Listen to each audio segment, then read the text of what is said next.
नमस्कार विद्यार्थी मित्रांनो, पाठीमागील व्हिडिओमध्ये मी तुम्हाला प्रश्न विचारला होता, वियत या शब्दाला समानार्थी शब्द कोणता? तर या प्रश्नाचं योग्य उत्तर आहे यापैकी सर्व. यापैकी सर्व. विद्यार्थी मित्रांनो, वियत म्हणजे काय नेमकं? तर वियत याचा अर्थ होतो आकाश. काय अर्थ होतो? आकाश म्हणजे काय? वियत. आता जे काही पर्याय दिलेले आहेत ते व्यवस्थित वाचायचे आहे. आता गगन म्हणजे काय? गगन म्हणजे आकाश. वितान, वितान म्हणजे काय? वितान म्हणजे आकाश. अंबर, अंबर म्हणजे काय? आकाश. पहा, गगन म्हणजे आकाश, वितान म्हणजे आकाश, अंबर म्हणजे आकाश. या ठिकाणी आपल्याला काय विचारलं? वियत या शब्दाला समानार्थी शब्द कोणता? तर यापैकी सर्व. विद्यार्थी मित्रांनो, या व्हिडिओमध्ये एकूण 20 प्रश्न आपण पाहणार आहोत. 20 पैकी कमीत कमी 15 प्रश्नांची उत्तरे तुम्हाला आलीच पाहिजे. या ठिकाणी प्रश्न पहिला आहे, भारतात सर्वात कमी लोकसंख्येची घनता असणारे राज्य कोणते? विद्यार्थी मित्रांनो, प्रश्न व्यवस्थित वाचायचा आहे. या ठिकाणी पर्याय पहा. उत्तर माहिती असेल तर कमेंटमध्ये मला उत्तर सांगायचं आहे. तर या ठिकाणी योग्य उत्तर आहे अरुणाचल प्रदेश. अरुणाचल प्रदेश. भारतात सर्वात कमी लोकसंख्येची घनता असणारे राज्य अरुणाचल प्रदेश. पुढील प्रश्न पहा. मराठवाडा कृषी विद्यापीठ कोठे आहे? या ठिकाणी योग्य उत्तर आहे परभणी. मराठवाडा कृषी विद्यापीठ परभणी. डॉक्टर राजेंद्र प्रसाद यांचे प्रचलित नाव काय आहे? विद्यार्थी मित्रांनो, पर्याय व्यवस्थित वाचायचे आहे आणि उत्तर कमेंटमध्ये सांगायचं आहे. डॉक्टर राजेंद्र प्रसाद यांचे प्रचलित नाव काय आहे? या ठिकाणी योग्य उत्तर आहे देशरत्न. देशरत्न. पुढील प्रश्न पहा. महाराष्ट्रात ऊस संशोधन केंद्र कोठे आहे? हा प्रश्न तलाठी भरतीमध्ये विचारला गेला आहे. हा प्रश्न पोलीस भरतीमध्ये विचारला गेला आहे आणि याचं उत्तर तुम्हाला यायलाच पाहिजे. महाराष्ट्रात ऊस संशोधन केंद्र कोठे आहे? योग्य उत्तर आहे पाडेगाव, सातारा. पाडेगाव, सातारा. पुढील प्रश्न पहा. भारतातील सर्वाधिक लोकसंख्या असणारे राज्य कोणते आहे? काय विचारलं आहे? सर्वाधिक लोकसंख्या. विद्यार्थी मित्रांनो, या ठिकाणी योग्य उत्तर आहे उत्तर प्रदेश. सर्वाधिक लोकसंख्या असणारे राज्य उत्तर प्रदेश. कमेंटमध्ये तुम्ही मला सांगायचं आहे लोकसंख्येच्या बाबतीत महाराष्ट्राचा कितवा क्रमांक आहे? महाराष्ट्राचा लोकसंख्येच्या बाबतीत कितवा क्रमांक आहे हे तुम्ही मला कमेंटमध्ये सांगायचं आहे. पुढील प्रश्न पहा. स्थानिक स्वराज्य संस्थेचे जनक कोण आहे? हा प्रश्न तलाठी भरतीमध्ये कमीत कमी 10 वेळा विचारला गेला आहे. पोलीस भरतीमध्ये कमीत कमी 15 ते 20 वेळा विचारला गेला आहे. प्रश्न महत्त्वपूर्ण आहे, वहीमध्ये लिहून ठेवायचा आहे. स्थानिक स्वराज्य संस्थेचे जनक कोण आहेत? विद्यार्थी मित्रांनो, या ठिकाणी योग्य उत्तर आहे लॉर्ड रिपन. लॉर्ड रिपन स्थानिक स्वराज्य संस्थेचे जनक. विद्यार्थी मित्रांनो, मी तुम्हाला एक ट्रिक सांगतो, लक्षात कसं ठेवायचं.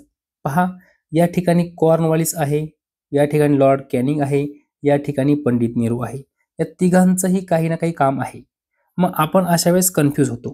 काय विचारलं आहे? स्थानिक स्वराज्य संस्था.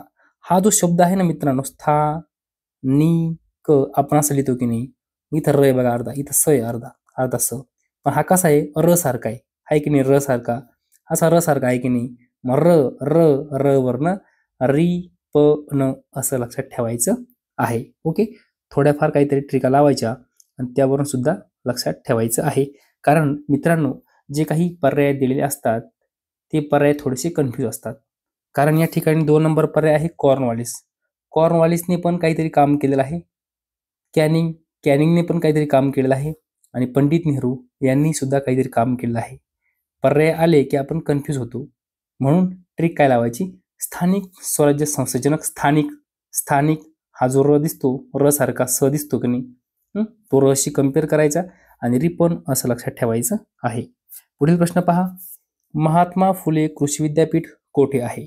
उत्तर तुम्हाला झोपेत जरी विचारलं तरी यायला पाहिजे, कारण प्रश्न खूप वेळा परीक्षेमध्ये विचारला गेला आहे. महात्मा फुले कृषी विद्यापीठ कोठे आहे?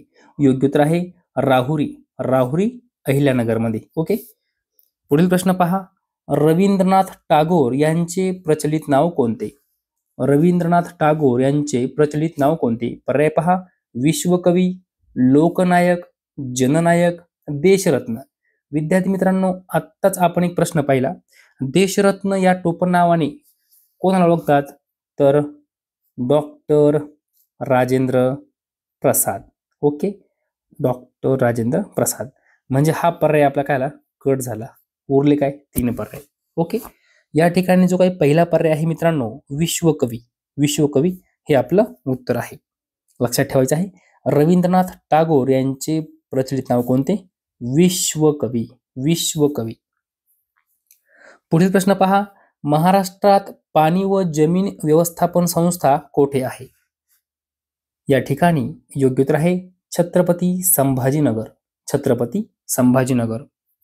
पुढील प्रश्न, डोळ्यात खुपणे, डोळ्यात खुपणे या वाक्यप्रचाराचा अर्थ काय होतो? पर्याय व्यवस्थित वाचा. डोळ्यात खुपणे म्हणजे डोळ्यात चलणे, डोळ्यावर येणे, डोक्यावर बसणे, 1 व 2 दोन्ही. विद्यार्थी मित्रांनो, पर्याय व्यवस्थित वाचा. डोळ्यात खुपणे, आपण म्हणतो ना, तो माझ्या डोळ्यात खूप खुपतो. म्हणजे काय? तो माझ्या डोळ्यात खूप सलतो. म्हणजे काय? तो सारखा माझ्या डोळ्यावर आलेला आहे, असं कम्पेअर करायचं. तर या ठिकाणी योग्य उत्तर आहे 4 नंबर पर्याय, 1 व 2 दोन्हीही. म्हणजेच काय? डोळ्यात खुपणे म्हणजे काय? डोळ्यात चलणे. डोळ्यात खुपणे म्हणजे काय? डोळ्यावर येणे. हे दोन्ही आपले उत्तर आहे. काय? डोळ्यात चलणे, डोळ्यावर येणे म्हणजेच काय? डोळ्यात खुपणे. म्हणजेच पर्याय क्रमांक 4 आपलं उत्तर आहे. प्रश्न व्यवस्थित वाचायचा आहे, ऑप्शन व्यवस्थित वाचायचे आहे. घाईघाई आपण डोळ्यात चलणे असं करू, पण डोळ्यावर येणे असा सुद्धा अर्थ होतो. म्हणून 4 नंबर पर्याय आपलं उत्तर आहे, 1 व 2 दोन्ही. त्यानंतर पुढचा प्रश्न पहा, डोक्यावर मिऱ्या वाटणे. डोक्यावर मिऱ्या वाटणे या वाक्यप्रचाराचा अर्थ काय होतो? पर्याय पहा, डोळ्यात चलणे, डोळ्यावर येणे, डोक्यावर बसणे, उदो उदो करणे. विद्यार्थी मित्रांनो, डोक्यावर मिऱ्या वाटणे म्हणजे काय? डोक्यावर बसणे. डोक्यावर बसणे. पुढील प्रश्न पहा, संत ज्ञानेश्वर महाराजांचे जन्मगाव कोणते? पर्याय पहा, पंढरपूर, नेवासा, पैठण, आपेगाव. या ठिकाणी योग्य उत्तर आहे आपेगाव. संत ज्ञानेश्वर महाराजांचे जन्मगाव आपेगाव. बीबी का मकबरा कोठे आहे? उत्तर यायलाच पाहिजे. बीबी का मकबरा कोठे आहे? विद्यार्थी मित्रांनो, या ठिकाणी योग्य उत्तर आहे छत्रपती संभाजीनगर. या ठिकाणी बीबी का मकबरा आहे. छत्रपती संभाजीनगर या ठिकाणी बीबी का मकबरा आहे. पुढील प्रश्न पहा, चेहरा काळवंडणे या वाक्यप्रचाराचा अर्थ काय होतो? पर्याय पहा, चेहरा पडणे, चेहरा उतरणे, मूग गिळणे, 1 व 2 दोन्ही. विद्यार्थी मित्रांनो, चेहरा काळवंडणे याचा अर्थ असा होतो चेहरा पडणे. असा सुद्धा अर्थ होतो चेहरा उतरणे. म्हणून हा 1 नंबर पर्याय, हा 2 नंबर पर्याय, हे दोन्ही आपले उत्तर आहेत. म्हणजेच पर्याय क्रमांक 4 आपलं झालं उत्तर, 1 व 2 दोन्ही. लक्षात ठेवायचं आहे, व्यवस्थित प्रश्न वाचायचा आहे. पुढील प्रश्न पहा, इंद्राच्या नगरीचे नाव काय? इंद्राच्या नगरीचे नाव काय? पर्याय पहा, मुंबई, नाशिक, अकोला, अमरावती. विद्यार्थी मित्रांनो, योग्य उत्तर आहे अमरावती. इंद्राच्या नगरीचे नाव काय आहे? अमरावती. पुढील प्रश्न पहा, पेशव्यांची राजधानी कोणती? प्रत्येकाला याचं उत्तर यायलाच पाहिजे. प्रश्न सोपा आहे. पेशव्यांची राजधानी कोणती? या ठिकाणी योग्य उत्तर आहे पुणे. पेशव्यांची राजधानी कोणती आहे? पुणे. पुढील प्रश्न पहा, भारतातील सहकारी क्षेत्रातील पहिला पोलाद निर्मिती प्रकल्प कोणता आहे? प्रश्न तलाठी भरती, पोलीस भरती यामध्ये विचारला गेला आहे. भारतातील सहकारी क्षेत्रातील पहिला पोलाद निर्मिती प्रकल्प कोणता आहे? योग्य उत्तर आहे भद्रावती. कुठे आहे ते? कर्नाटकमध्ये आहे. भद्रावती, कर्नाटक. पुढील प्रश्न पहा, जागतिक पर्यावरण दिवस केव्हा साजरा केला जातो?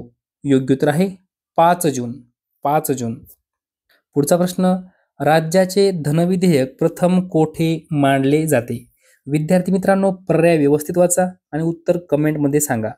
राज्याचे म्हटलं आहे. राज्याचे धनविधेयक प्रथम कोठे मांडले जाते? योग्य उत्तर आहे विधानसभा. विधानसभा. पुढचा प्रश्न पहा. विद्यार्थी मित्रांनो, आपला शेवटचा प्रश्न आहे. याचं उत्तर तुम्ही मला कमेंटमध्ये सांगायचं आहे. पहा, कौमुदी या शब्दाला कोणता शब्द समानार्थी आहे? कौमुदी. पर्याय पहा, ज्योत्स्ना, चांदणे, चंद्रिका, यापैकी सर्व. याचं उत्तर तुम्ही मला कमेंटमध्ये सांगायचं आहे. विद्यार्थी मित्रांनो, जर तुम्हाला हा व्हिडिओ आवडला असेल तर नक्की लाईक करा, शेअर करा, सबस्क्राईब करा. धन्यवाद.